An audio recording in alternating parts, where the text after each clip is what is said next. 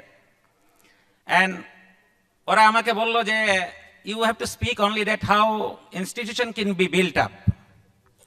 I met several people and they are very eminent people working in very top level universities of USA, Chicago and other parts of the USA. Then I interacted with them. তখন দেখা গেল যে they are all mostly establish there, they are the citizen of USA. আমি জিজ্ঞাসা করলাম যে আপনারা দেশে যান? বলে ইয়েস, উই ফ্রিকুয়েন্টলি ভিজিট। আপনাদের ছেলেমেয়েরা তো, ওটা মানে সাইলেন্টলি রিপ্লাই দিল যে আমাদের ছেলেমেয়েরা তো যাইতে চায় না, ওখানে খুব কম যায়। তো দে আর, I thought that I have to speak something in front of them, how institution can be built up. I just told that I started with 1 computer and 4 students in 2001. I was the topper in the department, I was topper in the matriculation. I got a lucrative jobs, but I denied. I went back to Assam. ওই সময় আসাম গভর্নমেন্টে অনেক আমি NOC পাইতে অসুবিধা হয়েছে। I moved towards Meghalaya. I got the support from the state of Meghalaya and I started. So I found that nearly 400 participants. They are all highly placed people. আমি ওদেরকে একটা সাজেশন দিলাম। I have given one suggestion that if the people have, I think, very beautiful house in India which is completely locked, and because you are settled in US, वो तो India में उसका lock किया होगा या किसी को अपने लेट आउट कर दिया होंगे। अगर 400 peoples are here in this particular function, अगर इरादा करते हैं, कमिटमेंट है, कल से 400 इंस्टीट्यूशन ओपन हो सकता है। तो some of the people they could not understand. हमने कहा कि आपका जो वहां हाउस है उसको लॉक खोल दीजिए, एक टीचर रख दीजिए, एक ब्लैक बोर्ड लगा दीजिए, और जो आप कंट्रीब्यूट करते हैं, एवरीवन हैव ए फिकिर that society must come up, but nobody is interested to give the time. लोग पैसा देने के लिए तैयार है, लोग बिल्डिंग बना के देने के लिए तैयार है, लेकिन लोग टाइम देने के लिए तैयार नहीं है। सोसाइटी में changes, development, revolution, if someone is interested to see the changes and development in the society, one have to sacrifice the time. पैसा देने से कुछ नहीं होता है, बिल्डिंग देने से कुछ नहीं होता है।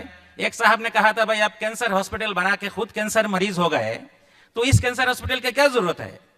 Some people I have seen in our community, they construct the mosque, but they never perform the mosque. It means that you are becoming a cancer patient, establishing a cancer hospital. So then so many people they agreed, बोले yes, this is a good idea, हम लोगों को तो कोई आने की जरूरत नहीं है, वहां हमारा रेसिडेंस है, we can start. This youth people, friends, हम लोग बहुत सारी चीज बोलते हैं, we are the spokesperson of the society, हम लोग बोलते ही रहते हैं। I attended several seminars and workshops after when Sachar committee report came up. लोग सचर कमेटी के रिपोर्ट के ऊपर सेमिनार करते हैं, वर्कशॉप करते हैं, बट एक्शन में कन्वर्ट कोई नहीं करता है। आज हम यहां हैं ये दरखास्त करने के लिए कि I went back to Assam, I requested some of the rich people to help me out so that I can come up with one institution, at least computer science जो हमारा सब्जेक्ट है उसमें कर सके। Nobody came up to help. फिर हमने computer assembling start किया, lab बनाया। आज हम एक लेबोरेटरी में हमारा 300 कंप्यूटर्स है, and this laboratory is hired by the TCS. All India के जितने सारे कंपटीशन है हमारे सेंटर में होता है। This way I think here in the inside the hall हम चाहते हैं हमारे सोसाइटी का उन्नति हो, और हम लोग सब ऑलवेज बोलते रहते हैं गवर्नमेंट ने कुछ नहीं किया है। ये इस्लाम का एक फिलोसफी है, ये कुरान एक किताब है, इतना बड़ा किताब है, उसमें बहुत सारी चीज है। America is doing research on Quran, इसमें फर्स्ट जो वर्ड आया वो इकरा। इसका मतलब the philosophy behind, the spirit behind of Islam is study, is reading. उसको हम लोग नहीं करते और इसमें सोचते हैं कि कोई दूसरा आके करे फिर हम करेंगे। तो हम ये रिक्वेस्ट करते हैं, अपील करते हैं ऐसी मजलिस में कि आप लोगों का जिस लेवल से भी ताकत है, आप अपना थोड़ा सा टाइम एजुकेशन के लिए खर्चा करिए, या जो लोग एजुकेशन में काम कर रहे हैं उसको एनकरेज करिए, उसको हेल्प करिए, create the healthy environment so that you can contribute for the education in this great country. हम लोग कहते हैं कि हम लोग किसी एक फैमिली में 3-4 लोग होते हैं, उस 3-4 बच्चों में भी पेरेंट्स के तरफ से डिस्क्रिमिनेशन होता है। I always give this example. किस लिए डिस्क्रिमिनेशन होता है? वो बच्चों में परफॉर्मेंस का डिफरेंस होता है। जो सबसे ज्यादा परफॉर्म करता है पेरेंट्स का एफेक्शन, पेरेंट्स का इंक्लिनेशन उसी के साथ होता है। Similarly in this country, in this great country, if we say that we are 14%, we must contribute 14% for the building of this nation. I think after that there will be no discrimination with us. हम लोग उस level तक हम लोग contribute नहीं कर पाए. We are only 2%, nearly 2% we are our civil IS officers in this country. Then if we are not joining in that decision making process, we will be deprived. तो इसका गलती हमारा है. इमाम साहब है, मस्जिद के इमाम साहब है. I was sharing with him. উনি আমাকে বলছেন যে ফার্স্ট পেজে দুইজন আইএস অফিসার মসজিদের একটা মানে রুম থেকে একটা কোচিং এর রুম থেকে দুইজন IAS officer. This year he is expecting তিনজন, আরো তিনজন বাইরে হবে, তিনজনে অলরেডি মেইন কোয়ালিফাই করেছে. তো যদি মসজিদ থেকে এইরকম যদি এফোর্ট দেওয়া যায়, এইরকম সময় দেওয়া যায়, he is deporting his time looking like a maulana. We the people, entire society is just we have a kind of inferiority complex যে something is happening and we are deprived. আমি বলি যে if we dedicate our time, if we devote and if we build the institutions, আমি বলি যে এটা কোনো ইসলামের কোনো ফিলোসফি নাই যে আমাদের ব্যাংক অ্যাকাউন্ট থাকতে লাগে, আমাদের ব্যাংকে পয়সা থাকতে লাগে. You put a plant, it will give the fruits, this will be your asset and people will get the benefit. আজকের এই মজলিসে আমি এটাই বলি যে তালিম কি তাকত. I congratulate Janab Zafar Sharafullah Sahab to launch this program, and I am inviting him to come to Guwahati and continue this program, and we'll support him and organizing the people. We are working. We have started this university. We have started the engineering college. We have law college, but we have only 15% students from this particular community. Why? Because we don't have a quality schools. तो इसलिए हम लोगों को बहुत ज्यादा काम करने की जरूरत है. আমাদের খুব ভালো করে কাজ করতে লাগবে, আমাদের সময় দিতে লাগবে. কমিউনিটি যারা stake holder, it is their responsibility to come up with the institutions. This is my appeal to this event, and I am very grateful to the organiser for inviting me. আমি বাংলাতে কথা বলতে পারলাম না, কথা বললেই ভুল হবে, আমি জানি গ্রামারে ভুল হবে. You the people are very sound in literature. Thank you very much. Thank you. मैं जनाब चांसलर साहब जफर भाई सरेशवाला जी से गुजारिश करता हूं कि अपनी तालीम की ताकत की सोच पर अपने ख्यालात का इजहार करें. जोरदार तालियों से हम उनका यहाँ पे स्वागत करें. अस्सलाम वालेकुम. औज़ु बिल्लाहि मिनश शैतानिर रजीम. बिस्मिल्लाहिर रहमानिर रहीम. रब्बि इश्रह ली सदरी व यस्सिर ली अमरी वाहलुल उक़दतम मिन लिसानी यफ़क़हू क़ौली. ये निहायती खुशी का मौका है कि आज कोलकाता में ये प्रोग्राम मुनक़्क़िद हो रहा है, और इसके लिए सबसे ज़्यादा मैं शुक्रगुज़ार हूँ हमारे पीयूष गोयल साहब का, इसलिए कि उन्होंने हमारी बात पर लब्बैक कहा तो वहाँ से शुरुआत हुई इस प्रोग्राम की. और पीयूष साहब और हमारा पुराना ताल्लुक़ है. मैंने हमेशा देखा है कि तालीम की, यानी जब वो एमपी थे और अब तो माशाल्लाह मिनिस्टर हैं, लेकिन तब भी, और उनकी सबसे खूबी जो है वो तब का उनका बिहेवियर और अब मिनिस्टर की कुर्सी के बिहेवियर में कोई फर्क नहीं है. यानी ये बहुत रेयर होता है ऐसा. और कई मरतबा हम भूल जाते हैं कि भाई वो पीयूष भाई वो नहीं है अब. नहीं, इसलिए कि कई जिम्मेदारियां हैं, लेकिन हम तो सीधा आदत है पुरानी, फोन उठा के लगा देते हैं, लेकिन फिर भी बेचारे फोन उठा भी लेते हैं और जवाब भी देते हैं. तो हमने तो ये सुना था कभी भी कि मिनिस्टर लोग फोन के जवाब दे दें, ऐसा नहीं होता था. तो यानी हमको लगा ये हमारे अपने हैं. और अब आप लोगों को शायद पता भी होगा कि जो काम किए इन्होंने मिनिस्ट्री में 1.5-2 साल के अंदर, पावर, कोल और रिन्यूएबल एनर्जी में, यानी मैं ज्यादा कोई इसका माहिर नहीं हूं, लेकिन जो दिखता है या जो जिसको हम महसूस करते हैं कि हिंदुस्तान का जो हाल था 1.5-2 साल पहले पावर को लेकर, यानी दिल्ली के अंदर आपने देखा होगा कि दिल्ली हमारी कैपिटल में पावर नहीं था, और एक लड़ाई थी डिस्कॉम की और पावर डिस्ट्रीब्यूटर्स की, उसको इन्होंने करीब करीब खत्म कर दिया है. और मैं बहुत एग्जैजरेट तो नहीं करूंगा, लेकिन मैं ये कह सकता हूं कि इस वक्त हिंदुस्तान जो है पूरी दुनिया में पावर डेफिशिएंसी में सबसे कम होगा. और इन्होंने एक वादा किया है कि 2018 तक हम सरप्लस हो जाएंगे मुल्क में. तो हमारी दुआएं हैं कि वो हासिल हो जाए. देहातों में जो इन्होंने काम किया है, मेरे ख्याल से बीच में कि हमने देखा था कि 67 या 68 लाख गांव के अंदर पावर चली गई है. और इनका एक वो है तमन्ना है कि 2018 तक 2.5 करोड़ गांव के अंदर पावर चला जाएगा। तो इंशाल्लाह जिस तरह से ये काम कर रहे हैं और जिस तेजी से कर रहे हैं वो दिन मुश्किल नहीं है। रिन्यूएबल एनर्जी में और जो एलईडी, यानी आप देखिए कि जिस तरह से इन्होंने लगाई है कोई अब गिनती नहीं लगा सकते। तो एक इनकी ये जो अचीवमेंट है, यानी अचीवमेंट को नहीं कहूंगा मैं, डिलीवरेबिलिटी, जो इन्होंने आकर उसको डिलीवर किया है, और जो तालीम के ऊपर इनकी जो एक सबसे बड़ी बात है कि शायद बहुत कम लोगों को पता है कि पीयूष भाई जो है ये टॉप रैंकर हैं सीए के। बहुत रेयर कॉम्बिनेशन है कि सीए के अंदर रैंक लाना, एलएलबी लॉ के भी माहिर हैं, और सबसे बड़ी बात है कि इस्लामिक लॉ के भी बहुत माहिर हैं ये, जो बहुत कम लोगों को पता है। तो ऐसे लोग हैं। फिर हमारे साथ हमारे यूनियन बैंक के तिवारी साहब, और मैं ऐड करूं कि तिवारी साहब ने जब हमारा सुना कि भाई तुम रिजर्व बैंक में ले जाओगे बच्चों को और स्टॉक एक्सचेंज में ले जाओगे, बोले पहले बैंक तो दिखाओ, रिजर्व बैंक तो बाद में आएगी। तो इन्होंने कहा कि भाई हमारी बैंक में भी लेकर आओ बच्चों को, हम उनको ये भी बताएंगे कि बैंक कैसे काम करती है। और हमारे मौलाना शमशुद्दीन साहब मद्रास से आए, और सबसे बड़ा जो हमारे लिए इस वक्त बहुत एजाज की बात है, मौलाना कल्बे सादिक दामद बरकातुम का यहाँ हाजिर होना।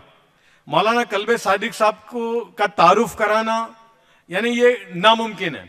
जो उनके कारनामे, जो इन्होंने जो काम किए हैं जिंदगी में, वो इतने हैं कि जो उसका बयान करना मुश्किल है। एजुकेशन पर खुद कॉलेज चलाते हैं, मेडिकल कॉलेज चलाते हैं, स्कूल चलाते हैं, और all India Muslim personal law board के नायब सदर हैं, फाउंडर मेंबर हैं। उसके अलावा डॉक्टर हंगलू साहब वाइस चांसलर हैं, और उनका कलकत्ते से पुराना ताल्लुक है, कल्याणी यूनिवर्सिटी के वाइस चांसलर भी रहे थे। हमने फौरन उनको बात की, तालीम की बात की, लंबी चौड़ी भी नहीं सुनी, फोन पर ही बेचारे तैयार हो गए आने के लिए। और हमारे महबूब अल्लाह साहब को आपने सुना, गुवाहाटी से आए। असल मकसद क्या है ये करने का? हमारा मकसद ये है कि तालीम जो है ये इसकी बेदारी हमारे अंदर पैदा हो जाए। यानी हमारे घरों में इसके बजाय, यानी हम ये तय करते हैं कि साहब आज मुर्गी बनेगी कि गोश्त बनेगा कि मछली पकाएंगे, उसके बदले में हमारे घर में अब डिस्कशन ये हो कि हमारा बच्चा आईएएस में जाएगा, आईपीएस में जाएगा या आईएफएस में जाएगा, ये मेडिकल एंट्रेंस की इम्तिहान देगा या ये इंजीनियरिंग के एंट्रेंस टेस्ट देगा। ये फोकस हमारा होना चाहिए, और ये फोकस ऐसा हो जैसे घोड़े के चश्मे। भाई जो घोड़ा होता है उसको चश्मा पहनाया जाता है, वो किसी चीज से मुतासिर नहीं होता, बस उसको एक रास्ता है। ऐसे ही हमको फोकस्ड होना है तालीम के ऊपर। अगर हमने ये हासिल कर लिया तो फिर दुनिया में हमें कोई पीछे नहीं कर सकता। और एक और चीज मैं कहूंगा कि हमें ये विक्टिम सेंट्रिक जो मेंटालिटी है हमारी, इससे हमें बाहर निकलने की जरूरत है। हम बिल्कुल विक्टिम नहीं है, इसलिए कि हमारा तो मानना यह है, हमारा ईमान है कि दुनिया में एक परिंदा पर नहीं मारता अल्लाह के हुक्म के बगैर, एक पत्ता हिलता नहीं है खुदा के हुक्म के बगैर। तो ये सारी चीजें खुदा के हुक्म के बगैर कैसे हो सकती हैं? तो हमें ये विक्टिम जो बनना या विक्टिम हुड जो हमने अपने ऊपर ओढ़ लिए, इससे बाहर निकलना है, और ये तालीम आपको ये रास्ता दिखाएगा। तो हम लोग ये जो काम कर रहे हैं तालीम पर, ये नहीं है कि चलो आज ये प्रोग्राम किया, खाना पूरी हुई, चले गए, नहीं। हम जहां भी गए हमने माशाअल्लाह इलाकों के अंदर अतराफ में चीजें रखी, लोगों से रब्त हुआ जहां जहां गए हम। और यहां भी हम कलकत्ते में ये प्रोग्राम खत्म करने के चले नहीं जाने वाले, बल्कि ये तो हमारा आगाज है, ये शुरुआत है। इसके बाद हम चाहेंगे आप लोग हमारे से राब्ता रखें। हो सकता है कि आप में बहुत सारे लोग ऐसे हैं कि जिनके पास आइडियाज होंगे, जो काम कर रहे हैं अपनी फील्ड में, हम उनसे कुछ लेंगे, आप हमसे कुछ लीजिए, और हम एक राह को लेकर चलें इस पर। तो ये हमारा एक मूवमेंट है। और मैं पहले से मैंने कहा कि पहले हम करते थे छोटे मोटे पैमाने पर। मेरे साथ मेरी साथी जुड़ी डिंपल कंपानी जी, उनका भी वही व्यू था तालीम के बारे में, और हम लोग जुड़े और आज इस फॉर्मेट पर हम आए और आज यहां तक पहुंचे। हो सकता है कि आगे हम इसको और लेकर जाएं, लेकिन हमारा फोकस ये है कि बस हमको तालीम की बुनियाद पर आगे बढ़ना है। वाखिर दावाना अनिल हम्दुलिल्लाह रब्बिल आलमीन। चांसलर साहब, अब इसके बाद में हम जिस टेक्नोलॉजी के बारे में आपसे कह रहे थे, लाइव टू मुंबई की ओर चलेंगे, जहां पर वर्चुअल क्लासरूम के माध्यम से टीचर एक जगह है और विद्यार्थी अलग जगह है। Over to Mumbai. A very good evening to all the dignitaries on the dais. আমার নাম গার্গী আর আমাদের আজকের ভার্চুয়াল শিক্ষা প্রদান অধিবেশনে আপনাদের সকলকে জানাই অনেক স্বাগতম। ভার্চুয়াল এডুকেশন একটি স্যাটেলাইট ভিত্তিক তথ্য প্রযুক্তি, যার দ্বারা দেশের নানা জায়গার অনেক হাজার হাজার স্টুডেন্টদের একটা কেন্দ্রীয় জায়গা থেকে একই সঙ্গে শিক্ষা প্রদান করা যায়। এই উন্নত তথ্য প্রযুক্তি শুধু শিক্ষা প্রযুক্তি ছাড়া অনেক ধরনের নানান রকমের টেলিমেডিসিন বা স্কিল ডেভেলপমেন্ট এরকম অনেক রকম জায়গাতে আজকে নিযুক্ত হচ্ছে। আমরা আজকে একটা ছোট ঝলক দেখব একটি ভার্চুয়াল ক্লাসরুমের, যেখানে আমাদের স্টুডেন্টরা টাইপস অফ ফিউল সেশনে পার্টিসিপেট করছে। প্রেজেন্টেশনটি আপনারা একটি স্মার্ট বোর্ডে দেখতে পাবেন।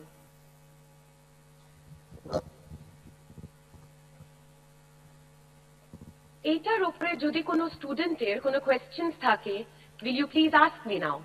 Good evening, ma'am. Good evening. I have a question. Please Please go give ahead. us example of solid fuels. Okay, so that would be wood, charcoal, and peat. They are all solid fuels. Any other questions? Thank you, ma'am. Anybody else has a question? Yes, ma'am. Yes, ma'am. Propane is what type of fuel?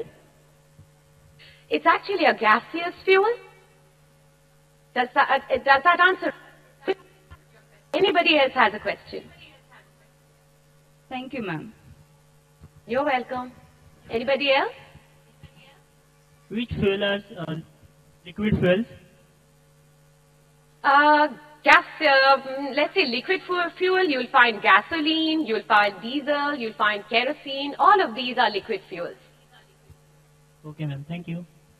Thank you so much. Are there any other questions? If the students don't have any questions, may I request from the people and the dignitaries on the dais in Calcutta, does the chief guest or anybody else want to ask us anything?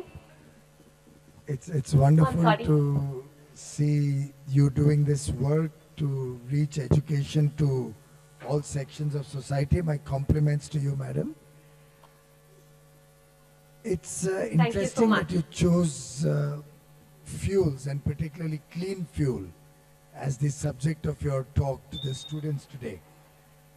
How do we reach, have you thought about how we can reach this message, particularly to the remote corners of the country, that the fuel that is being used currently has very bad effects on their health? And if we have an alternate method by which they can cook, or they can cook without environmental pollution, how do we reach out to homes all across the country of all communities? What do you think will be the defining way to reach those people? So virtual education, as we were just discussing, probably in a language which was not very familiar, it is a medium by which we can reach a large population at the same time. Because of this, it also becomes a medium by which we can educate people on the things, demonstrate the ill effects, and also bring about what are the right ways of doing it, not only using it in classroom situations to impart education, but also as a knowledge imparting to the people who are dealing with these hazardous chemicals or any other such fuel types which need understanding and knowledge better. See, there's a lot of So this strength is in- like the technology for this. I'm sorry. I was just wondering, you see a lot of strength in the demonstrative effect of education. Absolutely. Absolutely. And we also have the advantage of bringing in experts who can address these people, bring in their knowledge and spread it across from one central place and reach out to a much bigger population than they could have otherwise done. And also the other advantage of using the virtual classrooms is that it is satellite based, and hence it is not dependent on the internet and the broadband limitations that comes with them. So the satellites are able to beam information across the country in remote places where internet or broadband is not as improved as we would like them to be. बहुत बहुत धन्यवाद madam. Thank you. Thanks so much. जनाब अरुण तिवारी साहब को, जो कि union bank of India के chairman साहब हैं, अपने ख्यालात का इजहार करें. एक बार जोरदार तालियों से हम अरुण तिवारी साहब का यहाँ पे स्वागत करें. Honourable minister of state independent charge जनाब पीयूष गोयल साहब, बाकी हाजरीन जो मंच पे हैं और मंच के सामने हैं, जफर साहब शुक्रिया आपका दो बातों के लिए मैं देना चाहूँगा. आपने जब इस मुहिम की शुरुआत की थी बॉम्बे में, तब भी मेरे को बुलाया था. आप कलकत्ता भी मेरे को लेके आ गए, क्योंकि आपका जो मुहिम है वो इतना अच्छा है कि दिल के बहुत करीब है. और मुबारकबाद इस बात की देना चाहूँगा कि हम लोग तालीम की शायद अहमियत समझते हैं बट फिर भी उससे दूर रहते हैं. तो जो आप ये एक बड़ी पुरजोर कोशिश कर रहे हैं दोनों को पास लाने की, काबिल तारीफ है. और फिर ये कलकत्ता की आवाम हाजरीन, कलकत्ता में हूँ, यहाँ मेरे को 18 महीने काम करने का मौका मिला. कलकत्ते की बात करें, वेस्ट बंगाल की बात करें, यहाँ की सरजमी में कुछ ऐसा है कि इसने बंकिम चंद्र चट्टोपाध्याय भी दिए, रविंद्रनाथ टैगोर भी दिए और नजरुल इस्लाम साहब भी दिए. इतिहास के पन्नों को अगर हम पलटें तो यहाँ का ला मार्टियर कॉलेज की बात करें, सेंट जेवियर्स की बात करें, या लॉरेटो हाउस की बात करें, या उन 18 यूनिवर्सिटी की बात करें जो वेस्ट बंगाल में है. और हकीकत यह है कि जो हिंदुस्तान की सबसे पुरानी यूनिवर्सिटी है, उसका पहला कॉलेज फोर्ट विलियम कॉलेज 1810 में एस्टेब्लिश हुआ था कलकत्ता में. तो मेरे हिसाब से मेरा ये मानना है कि Calcutta is gateway to the modern education in India. बात यहां खत्म नहीं होती है. इस सरजमीन ने एजुकेशनिस्ट लाइक राजा राम मोहन राय और ईश्वर चंद भी दिए हैं. और थोड़ा अगर हम और आगे चलें, हम सबको मालूम है, 2-3 शख्सियत का नाम लूंगा. एक है बाबा साहब भीमराव अंबेडकर. 11 बच्चे थे उनके पिताजी के, मतलब वो 11 भाई बहन थे. एक सिपाही के बच्चे थे. बहुत छोटी सी जगह, एक मऊ है मध्य प्रदेश में, वहां उनकी पैदाइश हुई थी. शायद मुफलसी क्या होती है उनने बहुत अच्छी तरह से जाना होगा. बट वो शख्स भी, जो जफर भाई ने बोला कि जैसे घोड़े को सामने सिर्फ दिखाई देता है, शायद वो कशिश रही होगी कहीं पहुंचने की, वो तालीम की वजह से पहुंचे. दूसरा उदाहरण है अब्दुल कलाम आजाद साहब का. उनके फादर एक बोटमैन थे. वो भी देखिए कहां से कहां तक पहुंचे. और मिनिस्टर साहब, मैं माफी चाहूंगा, एक और मैं एग्जाम्पल देना चाहूंगा.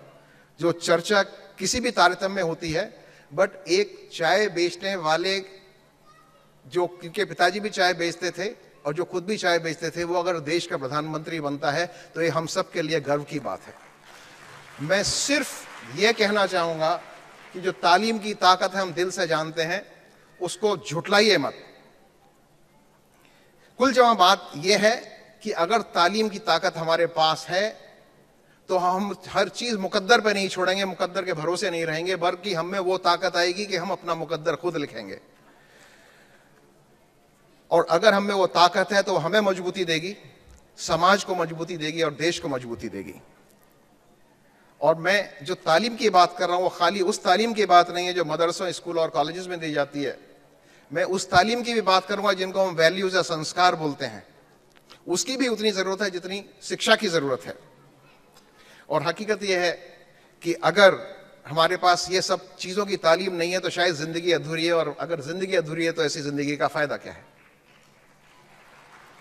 बैंकर होने के नाते हमारे थोड़े दूसरे फर्ज भी हैं सोसाइटी के लिए. और अगर आपको याद हो, 15 अगस्त 2014 लाल किले से हमारे प्रधानमंत्री ने एक मुहिम छेड़ी थी जनधन योजना की, प्रधानमंत्री जनधन योजना की.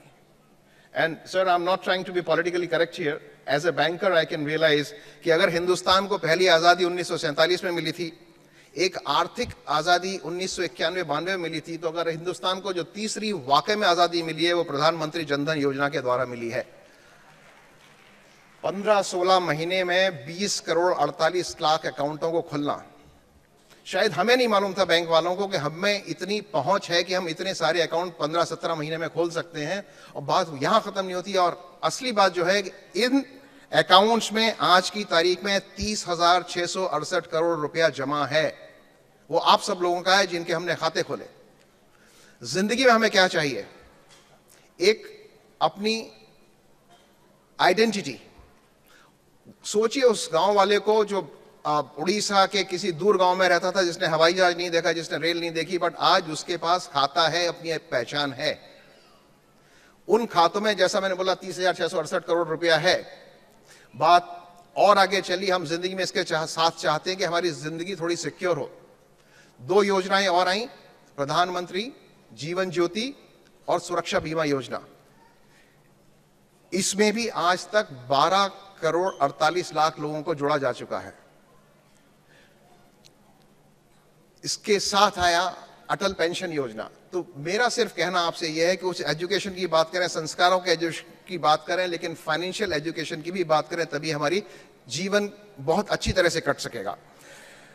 और मेरी बैंकर होने के नाते हम लोग जो करते हैं वो गर्ल चाइल्ड जो बिलो पॉवर्टी लाइन है उनकी एजुकेशन पे पैसा खर्च करते हैं। हमारी आरसीटी से जहां उन्हें टेक्निकल ट्रेनिंग देते हैं, उसके बाद उन्हें लोन देते हैं, उसमें पैसा खर्च करते हैं, और फाइनेंशियल लिटरेसी पे पैसा खर्च करते हैं।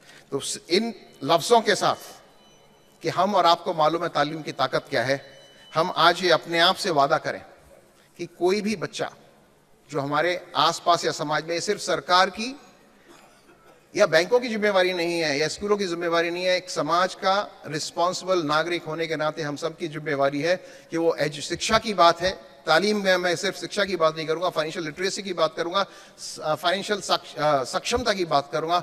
ये सपना आज से देखें, और सपना ऐसा देखें कि वो हमें सोने न दे जब तक हिंदुस्तान का हर बच्चा अपने आप में इस तालीम के द्वारा सशक्त ना हो जाए। शुक्रिया, थैंक यू।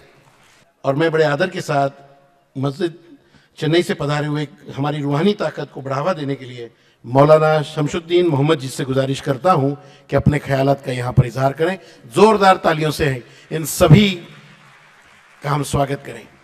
बिस्मिल्लाहिर्रहमानिर्रहीम। अल्हम्दुलिल्लाहि रब्बिल आलमीन वस्सलातु वस्सलामु अला सय्यिदिल मुरसलीन व अला आलिहि व अस्हाबिहि अजमाइन। मुहतरम हज़रात,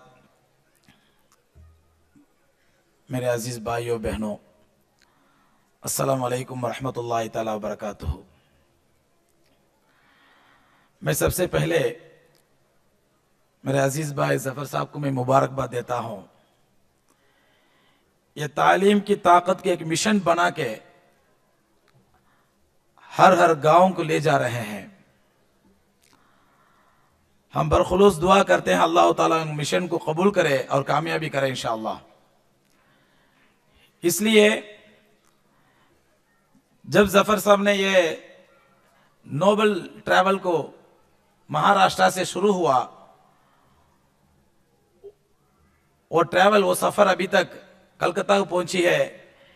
इंशाअल्लाह आइंदा इंडिया के हर कोने तक पहुंचेगी इंशाअल्लाह। मोहतरम हज़रात, आजकल तालीम की ताकत के बारे में इस कौम को समझाना पड़ता है जिस कौम ने दुनिया को तालीम के बारे में समझाया। अल्लाह सुब्हानहु व तआला के सबसे पहले कुरानी आयत इक़रा पढ़ो तालीम के बारे में, और हुजूर अकरम सल्लल्लाहु अलैहि वसल्लम का अल्लाह सुब्हानहु व तआला ने मुअल्लिम बना के इस दुनिया को भेजा तालीम के सिलसिले से। इस तरह शरीयत के हर किस्म की बात जो है, हर इबादत जो है तालीम के साथ जुड़ा हुआ है। लेकिन आजकल इस कौम तालीम की ताकत के बारे में बेपरवाह है।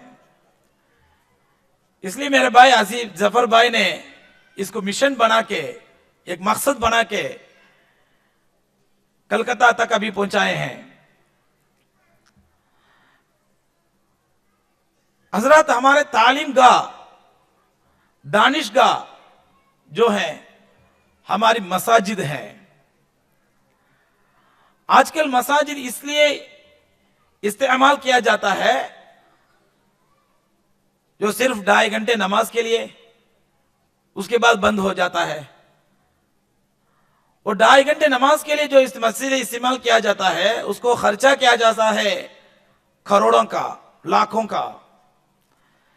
लेकिन हुजूर अकरम सल्लल्लाहु अलैहि वसल्लम के जमाने में जो झोपड़ी मस्जिद थी, मस्जिद नबवी, वो मस्जिद नहीं है बल्कि इस्लामिक पार्लियामेंट्री थी।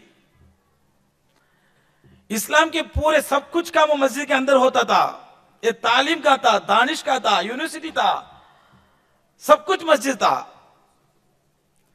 आपके सामने एक मिसाल पेश करता हूं। हुजूर अकरम सल्लल्लाहु अलैहि वसल्लम के जमाने में यह वाकया पेश आया। एक जंग में एक कैदी को अरेस्ट किया गया था। हुजूर अकरम सल्लल्लाहु अलैहि वसल्लम ने इरशाद फरमाया, कैदी को मस्जिद में बंद करके रखो। मस्जिदों के सुतून में उसको बंद किया गया था। बस 3 दिन हुआ, मस्जिदों में जो काम हो रहा है, जो इंसानियत का काम, ह्यूमैनिटी के काम, पूरे ग्लोबल ब्रदरहुड का काम, जो सलामती का काम, अमन और सलामत के काम, जो काम हो रहा है, वो काम को देख रहा है वो कैदी ने। कुछ नहीं हुआ। किसी ने जाके उसको इस्लाम नहीं सिखाया, इस्लाम के बारे में नहीं बताया, इस्लाम के बारे में नहीं बोला। बस वो देख रहा है, 3 दिन से नमाज देख रहा है, सहाबा के इकराम देख रहा है, ब्रदरहुड को देख रहा है, इख्वानियत को देख रहा है, सब कुछ देख रहा है। 3 दिन के बाद जो है वो कैदी खुद ब खुद मुसलमान बन गया। जो जंग में कैदी आया था, 3 दिन में मस्जिद में बैठकर चुपचाप बैठ के देख रहा था, बस कुछ नहीं हुआ। 3 दिन के बाद मुसलमान हो गया। बुजुर्गों, दोस्तों, मसाजिद इस्लाम के दानिशगाह है, तालीमी गाह है।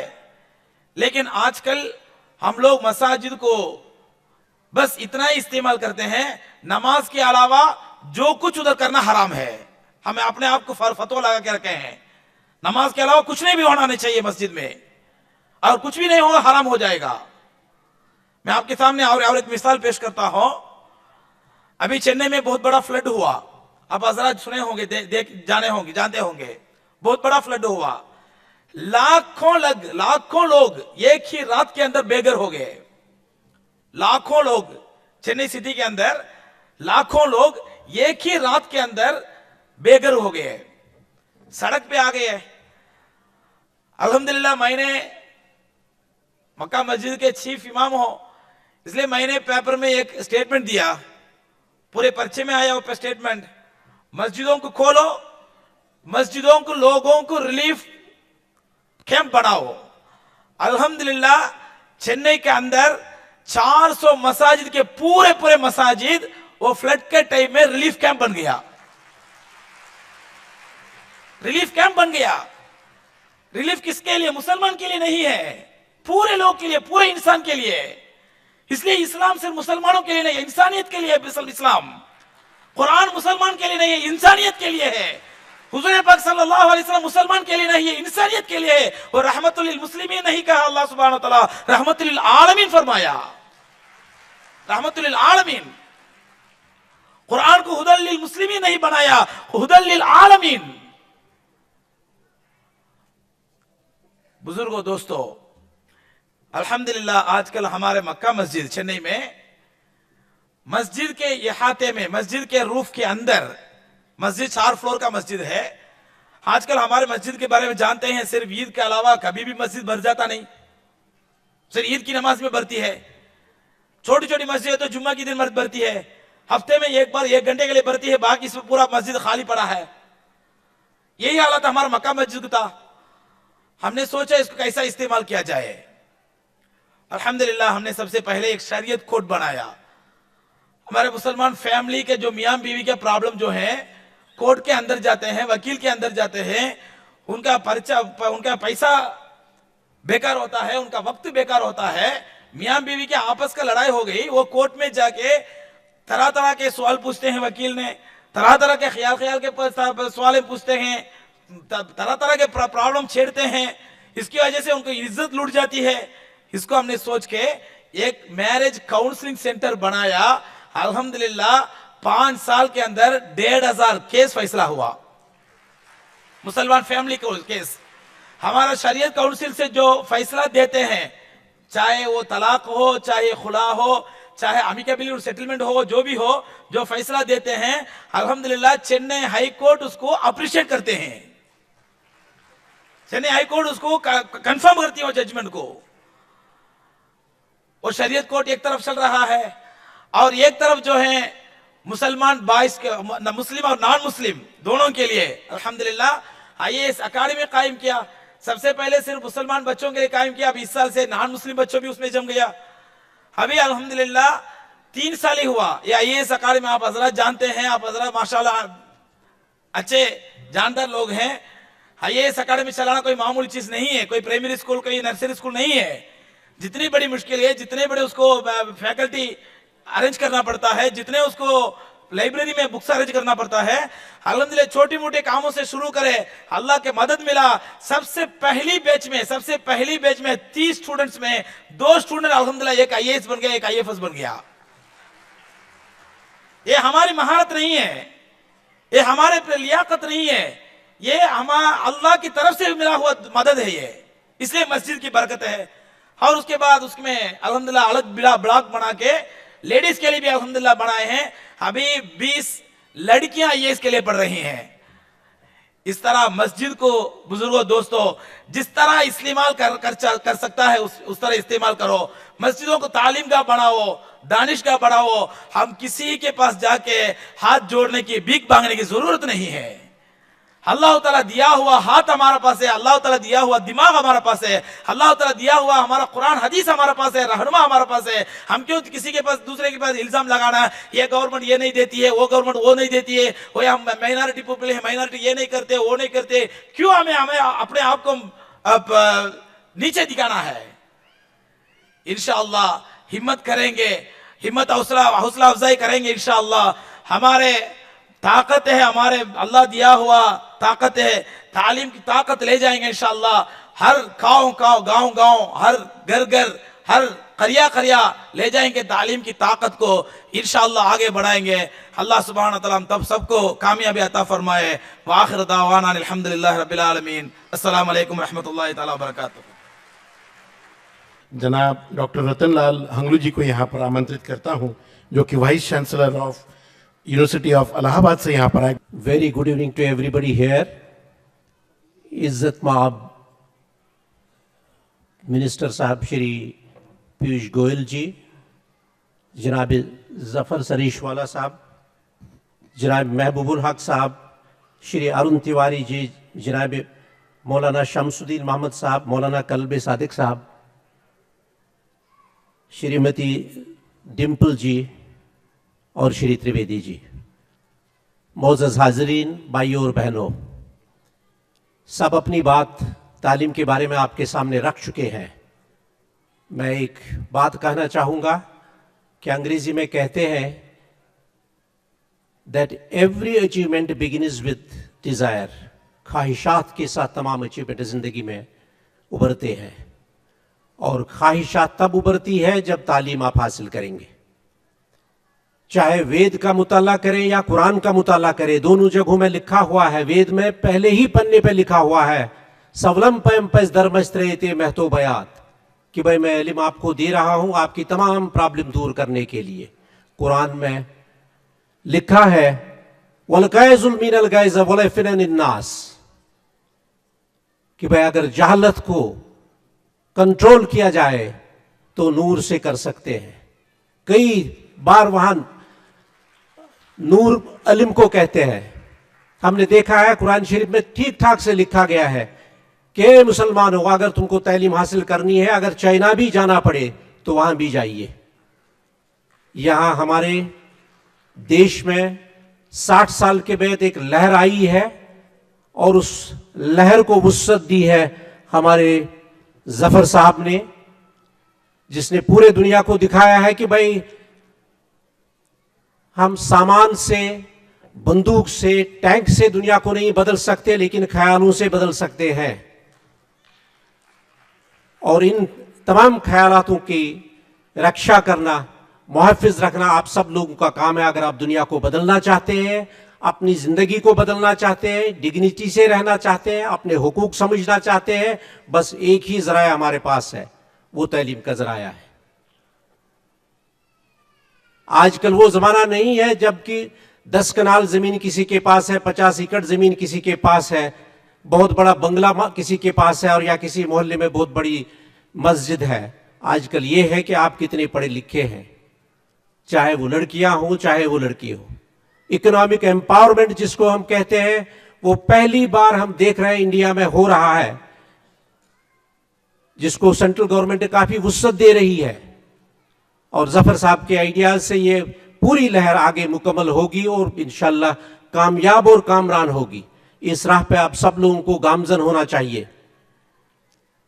मैं सिर्फ मिनिस्टर साहब को ये गुजारिश करना चाहता हूं कि एक पॉलिसी जो है, it should be uniform, approach should be multi pronged and the other strategies should be stratified if we have to take education a step forward from this present situation. शुक्रिया। बालो थाक बेन।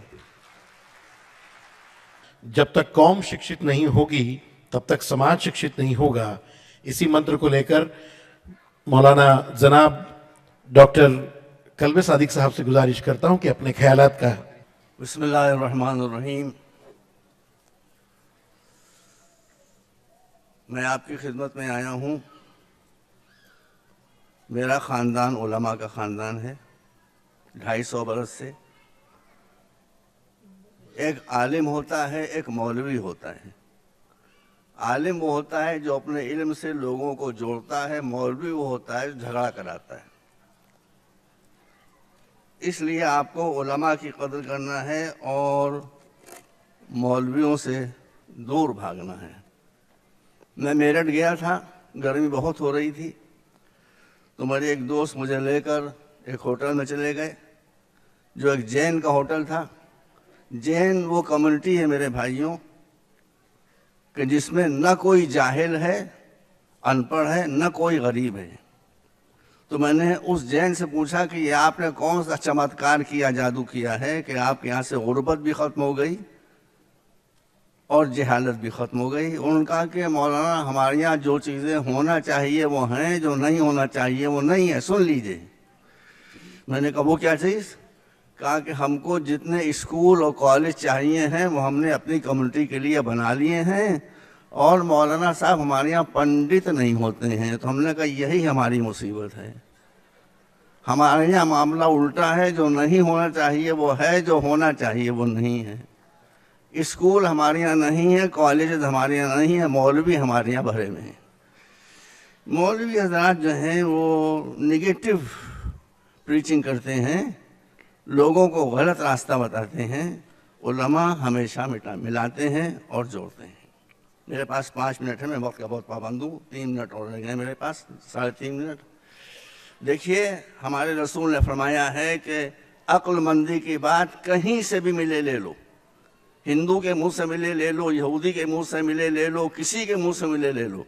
मैं आपको एक बात खाली बताना चाहता हूँ। ज्यूज़, यहूदी, हमारा उनसे कोई झगड़ा नहीं है। ज्यूज़ में एक एक्सट्रीमिस्ट ग्रुप है जो सह्यूनिस्ट कहलाता है, उनसे हमारा झगड़ा है। अब मैं आपको बताता हूँ, ये वाक़या मैंने रीडर्स डाइजेस्ट में बहुत पहले पढ़ा था कि जब सन 48 में यहूदियों को उनकी ख्याल में उनकी ज़मीन मिल गई तो वो अपने चीफ प्रीस्ट के पास आए। उन्होंने कहा कि हमको हमारी ज़मीन इसराइल मिल गया है, हम यहोवा का शुक्रिया अदा करना चाहते हैं। कहा कैसे अदा करना चाहते हो? सुनिए, बात मैं ख़त्म कर रहा हूँ। तो उन्होंने कहा कि हम चाहते हैं कि आप हमारे लिए एक बहुत ही भव्य सिनेगॉग बना दें, जैसी पूजा स्थल न मुसलमानों के पास हो, न क्रिश्चियंस के पास हो, न हिंदुओं के पास हो। सुनिए, ये अक्ल की बात है, ये विजडम की बात है। उसने कहा, लोगों ने कहा एक ऐसा भव्य शानदार सिनेगॉग बना दें कि ऐसा सिनेगॉग, ऐसा पूजा स्थल किसी कम्युनिटी के पास न हो। तो उसने कहा कि मैं अगर एक फ़र्ज़ करो हीरा तराश कर और हीरे का बना दूं सिनेगॉग, तो उस हीरे के सिनेगॉग की हैसियत और अहमियत यहोवा की नज़रों में क्या होगी? तो उन्होंने कहा कुछ नहीं, याद रखिए ये बात, याद रखिए। कहा तो तुम जितने अरबों डॉलर्स लाए हो इसको, इससे सिनागॉग ना बनाओ, इससे अपनी कम्युनिटी को बनाओ। ये पैसा मुझे दे दो, मैं इसको रिजर्व फंड के तौर पर डाले देता हूँ और इससे मैं यहूदियों से गुर्बत को और जहालत को मिटाऊंगा। एक आदमी का विजन था, एक आदमी की बसीरत थी, एक आदमी की नज़र थी, जिसने यहूदियों से गुर्बत और जहालत दोनों चीज़ों को ख़त्म कर दिया। आज दुनिया में सबसे ज़्यादा एजुकेटेड कम्युनिटी अगर कोई है तो ज्यूज़ की है, और आज दुनिया में अगर रिचेस्ट कम्युनिटी है तो वो यहूदियों की है। आपके लिए भी इसके अलावा कोई चारा नहीं है। कौमें बिल्डिंगों से नहीं बनती हैं, कौमें एजुकेशन से बनती हैं, कौमें तालीम से बनती हैं, कौमें शिक्षा से बनती हैं। आप मेरी बात मान लें, मैं आपके सामने, मैं ना शिया हूँ ना सुन्नी हूँ, मैं तो अकबर का मुक़ल्लिद हूँ। अकबर इलाहाबादी बहुत बड़े शायर थे, वो खुले दिल के आदमी थे। तो उनकी बीवी ने एक दिन उनसे कहा कि आप हैं क्या, आप शिया हैं कि सुन्नी हैं? कहने क्यों? कहले मैं ये देखती हूँ कि आप जब शियों में बैठते हैं तो शियों की ऐसी बातें करने लगते हैं, जब सुन्नियों में बैठते हैं तो उनकी ऐसी बातें करने लगते हैं, तो हैं आप हैं क्या? उन्होंने उसी वक्त एक शेर कह दिया, उन्होंने कहा कि अकबर का केश व मसलक, उनकी बीवी का नाम मुन्नी था, उन्होंने शेर कह दिया कि अकबर का केश व मसलक क्या पूछती हो मुन्नी, शिया के साथ शिया, सुन्नी के साथ सुन्नी। तो आप भी जब तक शिया के साथ शिया और सुन्नी के साथ सुन्नी नहीं बनेंगे, मसले हल नहीं होंगे। मेरे पास बहुत नहीं, सिर्फ 5 मिनट का वक्त दिया था जो ख़त्म हो रहा है। मैं आपको आखिरी बात कहना चाहता हूँ कि मौला अली ने इरशाद फरमाया है कि जिसके पास एजुकेशन नहीं है उसके पास जो कुछ है वो सब चला जाएगा, जिसके पास एजुकेशन आ गई जो कुछ उसके पास नहीं है वो सब मिल जाएगा। आपको इज्जत मिल जाएगी, आपको पैसा मिल जाएगा, आपको हुकूमत, मेरे दिल से निकली हुई आवाज़ को आप सुन लें और दिल तक पहुँचाने के सबसे पहले आपको अपने बच्चों को एजुकेट करना है। देखिए यहाँ पर जो लोग चेन्नई से आए हुए हैं और वो मेघालय से आए हुए हैं, एक एक आदमी ने कैसे कैसे काम किए हैं। तो एक आदमी इतना काम कर सकता है तो 18 करोड़ आदमी कितना काम कर सकते हैं। आपको ये बात याद रखना चाहिए कि जहाँ जहाँ एजुकेशन होगी वहाँ कोई जिल्लत नहीं होगी, जहाँ एजुकेशन नहीं होगी वहाँ जिल्लत के अलावा कुछ नहीं होगा। वाखिर दावाना अल्हम्दुलिल्लाह रब्बिल आलमीन। 5 मिनट्स ओवर। अब मैं जिनको आवाज देने जा रहा हूं, अपनी तालीम की बदौलत आपको विश्वास हो कि चार्टर्ड अकाउंटेंट की आज के जो मुख्य अतिथि हैं, जिन्होंने चार्टर्ड अकाउंटेंट की परीक्षा दी, उस पर पूरे देश में दूसरे नंबर के आए। एक बार जोरदार तालियां आज के मुख्य अतिथि जी के लिए। और वैसा ही काम आपने लॉ में किया, तो लॉ में भी मुंबई यूनिवर्सिटी में दूसरे क्रमांक पे पास हुए। ऐसे आदरणीय जनाब पीयूष गोयल साहब को मैं यहाँ पे आमंत्रित करता हूँ। हवा चले ना चले, लोग इंतजार में हैं, खुली हुई हैं खिड़कियाँ मकानों की। एक बार जोरदार तालियों के बीच में जनाब पीयूष गोयल साहब को मैं यहाँ पे आमंत्रित करता हूँ और अपने ख्यालात का इजहार करें। बहुत बहुत धन्यवाद। वास्तव में मौलाना जी को सुनने के बाद तो शायद मुझे बोलने के बदले उन्हीं को और बुला लेना चाहिए, इतना आनंद आया।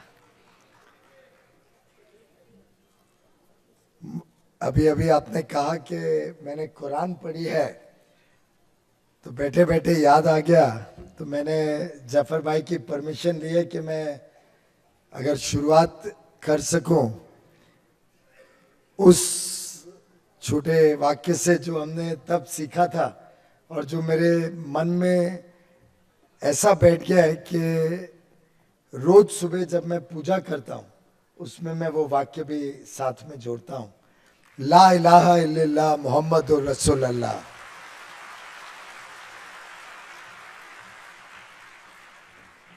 और वास्तव में सभी धर्मों की जो ताकत है वो यही ताकत है कि जब हम सब अमन और शांति से एक दूसरे के साथ मिल के चलते हैं तभी पूरे देश का निर्माण होता है, तभी ऐसा बढ़िया माहौल बनता है कि आप मुझे भी यहाँ बुलाते हैं, इतने बड़े बड़े महानुभाव आपके यहाँ पे आते हैं। अरुण तिवारी जी भी हमें बताते हैं कि उनको उर्दू कितनी अच्छी तरीके से आती है।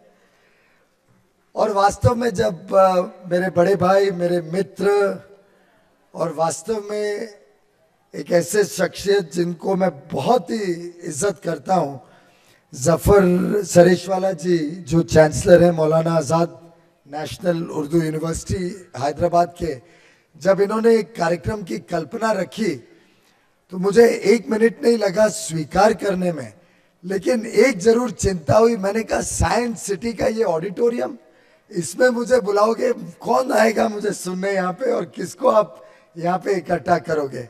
तो उन्होंने कहा आपने तालीम की ताकत नहीं देखी है।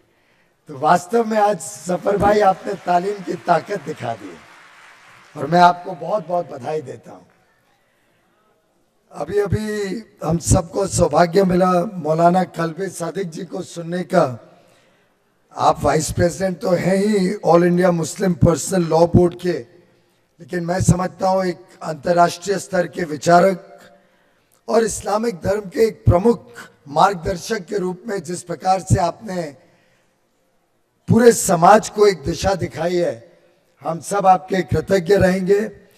आप शिया हैं, सुन्नी हैं, ये वास्तव में जरा भी अहमियत नहीं रखता है। मैं समझता हूं मौलाना साहब आप हम सबके हैं और उसी में आपकी ताकत है और उसी में हम आपसे कुछ सीखते हैं।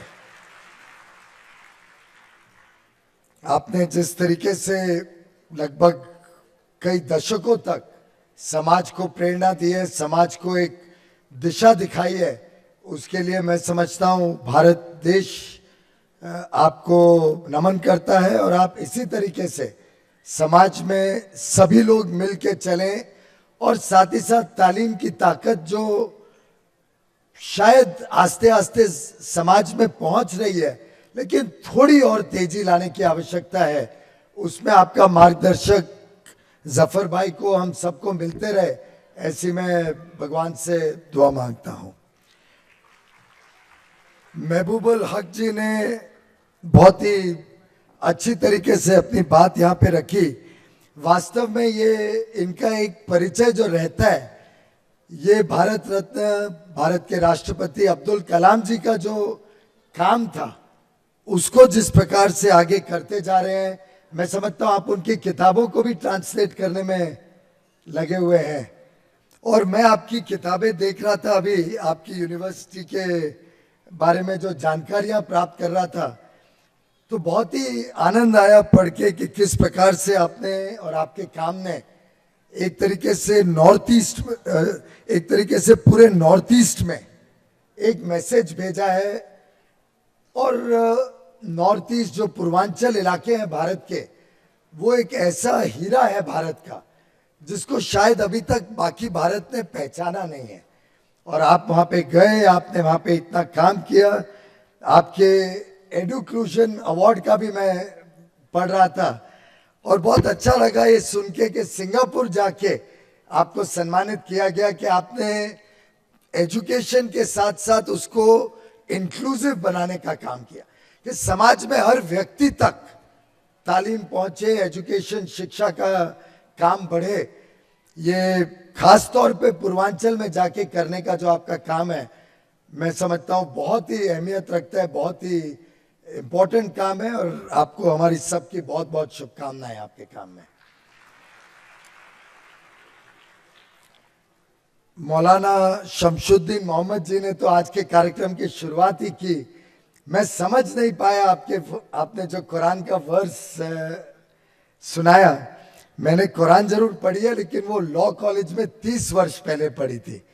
अब इतना ज्यादा याद नहीं रहता है अलग अलग वर्सेस, लेकिन इतना जरूर मुझे याद है कि मुझे कुरान में किधर भी कोई भी आपत्तिजनक विषय या कोई भी आपत्तिजनक बात नहीं मिली थी।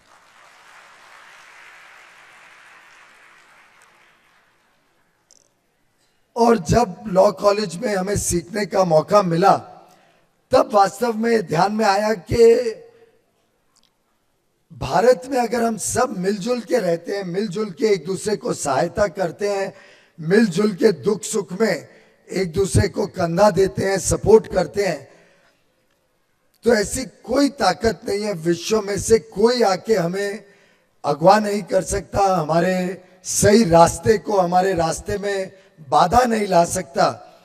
और अगर हम सब मिलके जिस प्रकार से आज के इस कार्यक्रम में सभी मिलके एक मैसेज दे रहे हैं, पूरे समाज को एक बड़ा clear, loud and clear message देना चाहते हैं कि अच्छी तालीम ही समाज को समृद्ध बना सकती है, समाज को सशक्त बना सकती है और समाज को एक आत्मनिर्भर बना सकती है।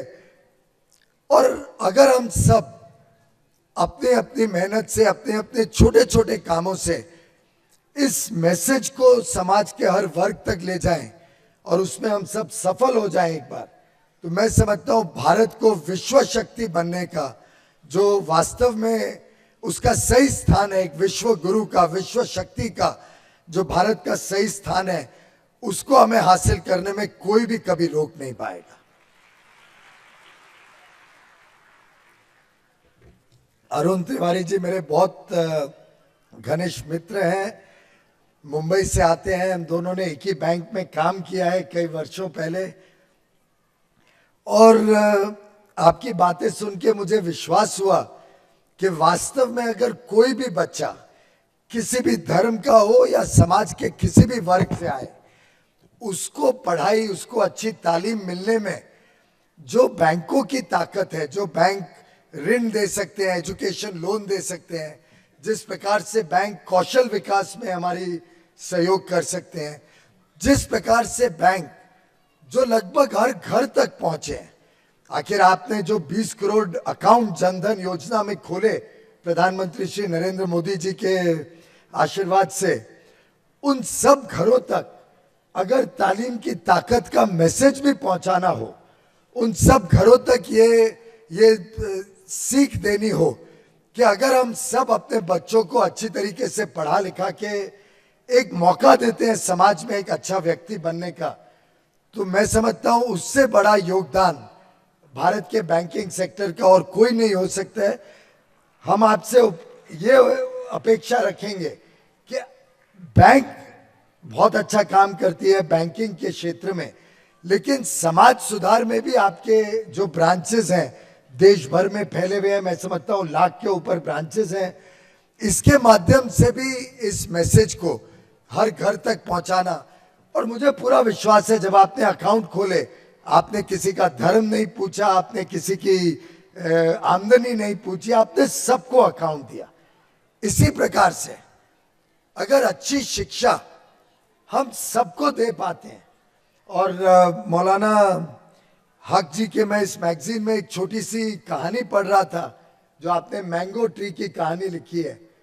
कोई एक व्यक्ति एक पेड़ उगा रहा था जिसमें आगे चल के शायद अच्छे आम बन सकते हैं। तो एक व्यक्ति ने आते जाते कहा कि भाई ये आप क्या कर रहे हो, आप ये पेड़ क्यों लगा रहे हो? उसने कहा मैं ये पेड़ इसलिए लगा रहा हूं कि आगे चल के इसमें बहुत अच्छे, बहुत ही स्वादिष्ट आम बने। तो व्यक्ति कहते हैं पर आप तो शायद ही जिंदा रहोगे जब तक ये पेड़ बड़ा होगा और आम देने लायक रहेगा। ये मैं नहीं कह रहा हूं, ये हक साहब की किताब से पढ़ रहा हूं। तो व्यक्ति कहते हैं जब मैं छोटा था, जब मेरी छोटी आयु थी, तब मैंने भी एक बहुत अच्छे पेड़ के स्वादिष्ट आम का स्वाद लिया था, उसका मजा आनंद लिया था। आज वो पेड़ नहीं है, लेकिन मैं ये पेड़ लगा के जाना चाहता हूं कि आगे आने वाली पीढ़ी जो आएगी उसको इस पेड़ से अच्छे स्वादिष्ट आम मिल सके।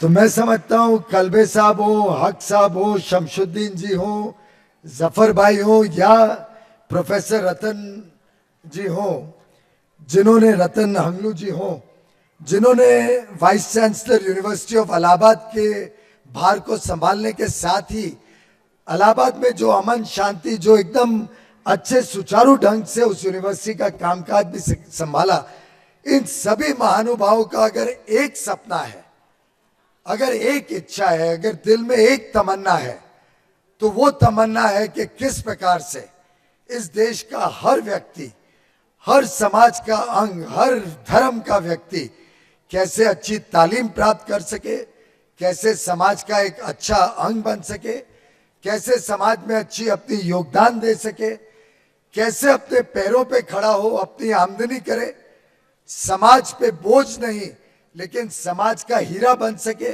मैं समझता हूं इस मंच के सभी की अगर मंशा एक है तो वो मंशा है कब भारत में 100% व्यक्तियों को अच्छी तालीम मिले, कब भारत में 100% व्यक्तियों को अच्छा कौशल, अच्छा हुनर मिले, उनका कौशल विकास हो, उनको नौकरी या उनको कुछ काम करने का साधन मिले। इस तमन्ना में मुझे लगता है यहाँ पे बैठे हुए हम सब भाई बहन आपसे प्रेरणा लेते हैं। आप सभी महानुभाव का जो दिया हुआ संदेश है, उस संदेश को आज यहाँ से लेके जाएंगे और अपने अपने इलाके में, अपने अपने मोहल्ले में, अपने अपने भाई बहन रिश्तेदार मित्रों में ये अगर हम आज का संदेश पहुंचा पाए तो मैं समझता हूं जफर भाई की, आप सभी ऑर्गेनाइजर्स की इतनी जो मेहनत गई है आज के इस सफल कार्यक्रम को करने में, ये वास्तव में मेहनत फल लाएगी। ये वास्तव में मेहनत को सही अगर कोई रिवॉर्ड होगा तो वो ये रिवॉर्ड होगा कि यहाँ पे बैठे हुए 2500 भाइयों और बहनों की ये जिम्मेदारी बने कि आज यहाँ हम 2500 बैठे हैं, लेकिन ये 2500 की जो ताकत है वो ताकत एक पूरे मुल्क को बदल सकती है।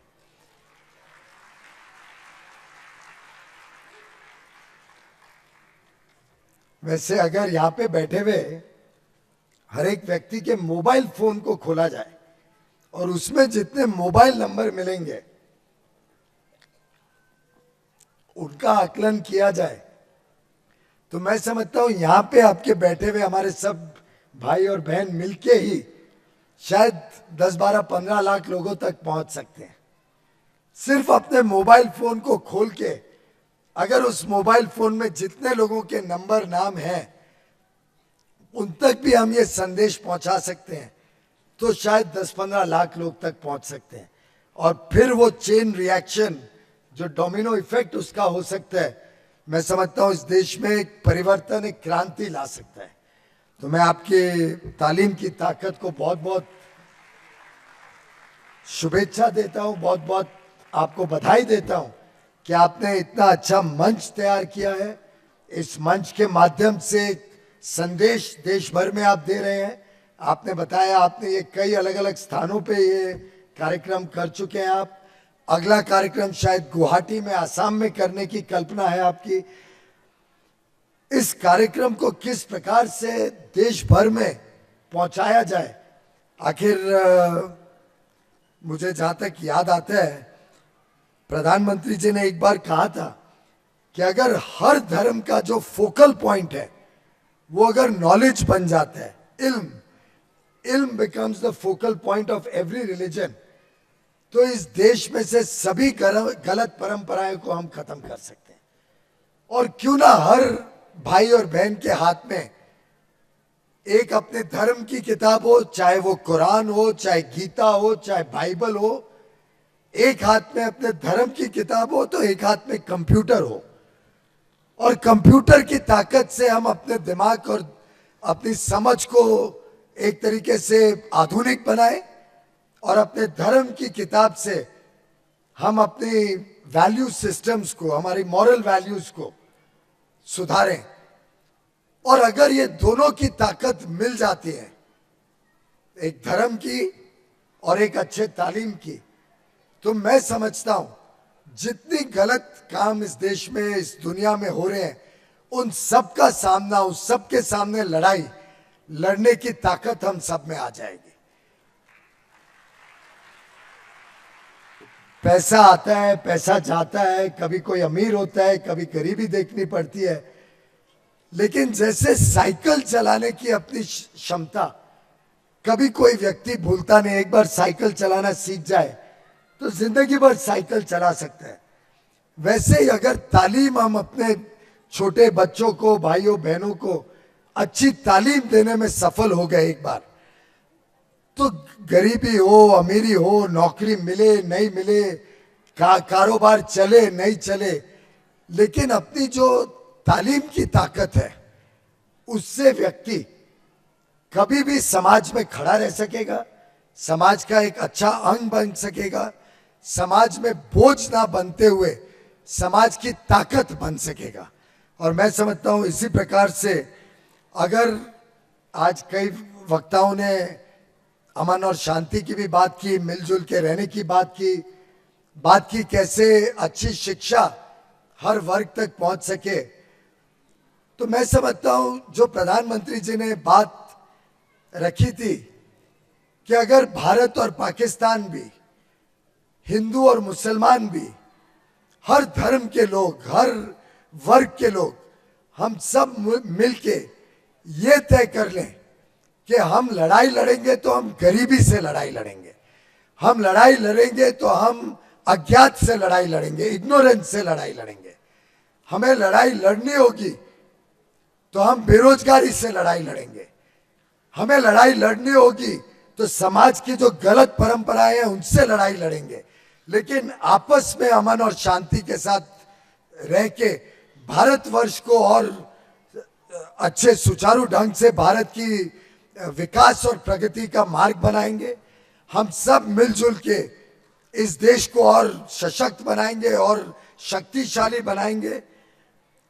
और मैं समझता हूं अब समय आ गया है कि पूरा देश मिलके ये तय कर ले कि पूरे देश में एक भी व्यक्ति, उसकी एक समय तय करी जा सकती है, 5 वर्षों 10 वर्षों, हम ये तय कर लें कि एक भी व्यक्ति ऐसा नहीं रहेगा जिसको अच्छी तालीम नहीं मिले, जिसका हुनर नहीं डेवलप हो, एक कौशल विकास सभी को मिले, और उसके बलबूते पे आगे आने वाले दिनों में हम ये निश्चित करें कि हर व्यक्ति एक आत्मनिर्भर बने, अपने पांव पे खड़ा हो, उसको अच्छी नौकरी मिले, अच्छे काम करने का साधन मिले।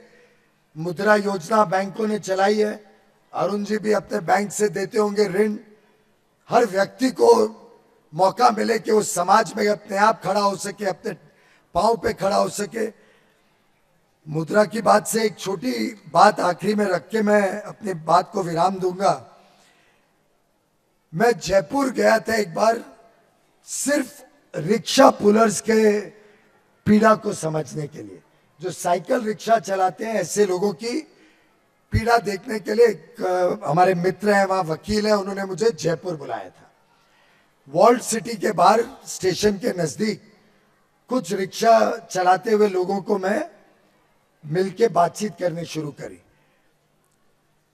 एक व्यक्ति का मुझे एकदम आंख के सामने आता है, मुसलमान व्यक्ति था, पूरे बदन पे फेफड़े हुए थे, सिर्फ पजामा पहना हुआ था, गर्मी बहुत थी, बदन पे कुछ पहना नहीं था, फोड़े हुए थे पूरे बदन पे। मैंने कहा भाई साहब आप कहां से आए हैं? बोले स्टेशन से सवारी लेके आया हूं। तो मैंने मेरे आंख के सामने देखा था, एक महिला गई थी। मैंने कहा कितने पैसे मिले? बोले 5 रुपए मिले। 1.5 किलोमीटर का जर्नी के बाद मैंने कहा क्यों आप इस गर्मी में, इस धूप में ऐसी साइकिल चला रहे हो? साइकिल बाबा आदम के जमाने की थी, कम से कम 20-25 वर्ष पुरानी साइकिल होगी। टायर में ना रबर था ना हवा थी, बस शायद टायर का स्ट्रक्चर था। और आप समझ सकते हैं अगर साइकिल में हवा ना हो, रबर का टायर अच्छा नहीं हो, तो कितनी मेहनत लगती है उस साइकिल को चलाने में। तो कितनी मेहनत करके वो वहां आया होगा, मैं कल्पना नहीं कर सकता। तो मैंने कहा आपके दिन में आमदनी कितनी होती है? कहते हैं कभी साहब 100 रुपए हो जाती है, कभी 150 रुपए हो जाती है। मैं कहा उसमें आप घर कैसे चलाते हो? और जहां तक मुझे याद है किधर बॉर्डर डिस्ट्रिक्ट से ही था, शायद पश्चिम बंगाल का ही व्यक्ति था, जो उनके लहजे से मुझे समझ में आया था। उन्होंने कहा कि मैं लगभग दिन में एक बार रोटी खाता हूं, खाना खाता हूं, जिसमें 20-25 रुपए खर्च होते हैं। रात को फुटपाथ पे सोता हूं, दिन भर साइकिल चला के सेठ के पास, जो जिसकी मलकियत थी उस रिक्शा की, सेठ को 30 रुपए रात को जाके देता हूं, साइकिल छोड़ता हूं, साइकिल रिक्शा, और फुटपाथ पे सो के अगले दिन फिर रिक्शा लेने जाता हूं। और इससे बचा के 100 रुपए रोज, कभी 50 रुपए रोज, कभी 80 रुपए रोज जो बचते हैं, वो अपने गांव मनी ऑर्डर भेजता हूं अपने बाल बच्चों के लिए। मैं आपको बता नहीं सकता, वो मेरे लिए इतना एक टर्निंग पॉइंट था मेरे खुद के जीवन का, ये समझने में कि हम सबकी क्या जिम्मेदारियां हैं इस देश के प्रति, इस देश के नागरिकों के प्रति। मैंने कहा ये अगर 30 रुपए आप रोज देते हो, चार्टर्ड अकाउंटेंट होने के कारण सीधा कैलकुलेशन आ जाती है माइंड में। मैं कहा साल में आप 10-11 हजार रुपए तो सिर्फ इसकी किराया दे देते हो इस साइकिल का, रिक्शा का। नई साइकिल इससे सस्ते में 8-10 हजार रुपए में तो नई साइकिल रिक्शा मिल जाती है, तो आप नई साइकिल रिक्शा खरीद क्यों नहीं लेते हो? ये करीब 3-3.5 साल पहले की बात है। बोले साहब हमको कौन बैंक में घुसने देगा, मतलब अपनी तरफ देख के उसने बताया कौन बैंक में हमें घुसने देगा। मैंने कहा नई स्कीम्स हैं, DRI स्कीम है आपकी बैंक की, डिफरेंशियल रेट ऑफ इंटरेस्ट, जो कम ब्याज पे गरीब व्यक्ति को 10,000 या कितने रुपए तक लोन मिल सकता है, ऐसे स्कीम पे आप क्यों नहीं लेते हो? बोलते हैं साहब बैंक में जाएंगे तो पहले बोलते हैं 2,000 रुपए रखो फिर आपको लोन मिलेगा। हमारे पास 2,000 रुपए कहां से आएंगे जिससे मैं लोन ले सकूं? और मैं समझता हूं उस दिन का जो दृश्य था और जो पीड़ा मैंने देखी, वो कभी मैं जिंदगी में भूल नहीं पाऊंगा। और मुझे बताया जाता है कि आज भी इस देश में, मुझे कलकत्ता का पता नहीं पर दिल्ली तक में साइकिल रिक्शा बड़े पैमाने पे चलती है और शायद हजारों लाखों लोग आज भी वहां स्टेशनों के आसपास साइकिल रिक्शा चलाते हैं और इसी प्रकार से 30, 25, 40 रुपए किराया देके। प्रधानमंत्री श्री नरेंद्र मोदी जी की यही पीड़ा, और जैसा आपने कहा एक चाय बेचने वाले को ही समझ में आ सकता है कि गरीब की पीड़ा क्या है, उस पीड़ा को समझते हुए उन्होंने वो मुद्रा योजना की कल्पना की, जिस मुद्रा योजना से आज व्यक्ति को बिना कोलैटरल, बिना कोई चीज गिरवी रखे या कोई उसके पास कोई कोलैटरल होए बगैर, बिना कोई गारंटी के, बिना कोई गारंटर के, बिना कोई मार्जिन मनी के, उसको 2,000 रुपए मार्जिन मनी भी ना देना पड़े, ऐसे व्यक्ति को भी आज मुद्रा योजना के तहत लोन मिल सकता है। Am I right? और उस योजना के तहत जो लोन मिलेगा मेरे ख्याल से 50,000 रुपए तक तो जीरो मार्जिन पे, और फिर 5 लाख तक, फिर 10 लाख तक, अलग अलग स्कीम के द्वारा, जिससे वो अपने पांव पे खड़ा हो सके। और यही रिक्शा वाला अगर एक अच्छी नई रिक्शा खरीद पाए उस 10,000 रुपए के लोन से बिना कोई मार्जिन दिए, तो 1 साल में तो पूरा लोन भी पूरा कर देगा और आगे जो पैसा बचेगा उससे मैं समझता हूं वो व्यक्ति भी अपने एक बच्चे के लिए अच्छी तालीम दे पाएगा, उस बच्चे को एक समाज का अच्छा सिपाही बना पाएगा और अच्छी शिक्षा के साथ उसका भविष्य उज्जवल कर पाएगा।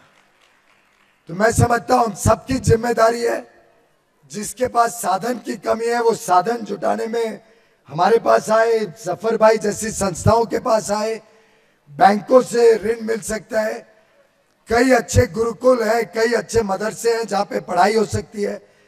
लेकिन हम सबकी जिम्मेदारी है कि हर व्यक्ति को अच्छी तालीम मिले, अच्छी तालीम के साथ साथ ही भारत में हर व्यक्ति का चरित्र अच्छा बनेगा, और अच्छी तालीम और अच्छी चरित्र के साथ मैं समझता हूं देश के निर्माण के कार्य में हम सब जुट जाएं।